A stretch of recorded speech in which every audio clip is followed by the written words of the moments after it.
Madhya Pradesh ఉజ్జయినిలో hydrogen gas బెలూన్లు పేలాయి. భారతీయ జనతా యువ మోర్చా రాష్ట్ర అధ్యక్షుడు శ్యామ్ టైలర్ ర్యాలీలో బెలూన్లు పేలిపోయాయి. శ్యామ్ ఫస్ట్ ర్యాలీ కోసం ఉజ్జయినిలో భారీ ఏర్పాట్లు చేశారు అభిమానులు.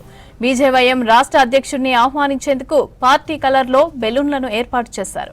స్టేజ్ పైన బెలూన్ల బంచ్ను బీజేవైఎం రాష్ట్ర అధ్యక్షుడి చేతికి ఇవ్వగానే ఒక్కసారిగా పేలిపోయాయి. పేలుడు భయంతో చాలా మంది కార్యకర్తలు స్టేజ్ పై నుంచి కిందికి దిగారు. ఇక స్పాట్ నుంచి పరుగులు పెట్టారు. ముగ్గురికి స్వల్ప గాయాలైనా కూడా పెద్ద ప్రమాదం తప్పిందని ఊపిరి పీల్చుకున్నారు. వారం కిందనే ముంబైలోనూ ఇలాంటి ఘటనే జరిగింది. లిఫ్ట్లో బెలూన్లు పేలి ముగ్గురికి గాయాలయ్యాయి. మధ్యప్రదేశ్ ఉజ్జయినిలో హైడ్రోజన్ గ్యాస్ బెలూన్లు పేలాయి. భారతీయ జనతా యువ మోర్చా రాష్ట్ర అధ్యక్షుడు శ్యామ్ టైలర్ ర్యాలీలో బెలూన్లు పేలిపోయాయి.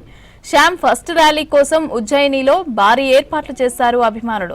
బీజేవైఎం రాష్ట్ర అధ్యక్షుడిని ఆహ్వానించేందుకు పార్టీ కలర్లో బెలూన్లు ఏర్పాటు చేశారు. స్టేజ్ పైన బెలూన్ల బంచ్ను బీజేవైఎం రాష్ట్ర అధ్యక్షుడి చేతికి ఇవ్వగానే ఒక్కసారిగా పేలిపోయాయి. పేలుడుతో భయంతో చాలా మంది కార్యకర్తలు స్టేజ్ పై నుంచి కిందికి దూకారు. స్పాట్ నుంచి పరుగులు పెట్టారు. ముగ్గురికి స్వల్ప గాయాలైనా పెద్ద ప్రమాదం తప్పిందని ఊపిరి పీల్చుకున్నారు. వారం కిందనే ముంబైలోనూ ఇలాంటి ఘటనే జరిగింది. లిఫ్ట్లో బెలూన్లు పేలి ముగ్గురికి గాయాలయ్యాయి.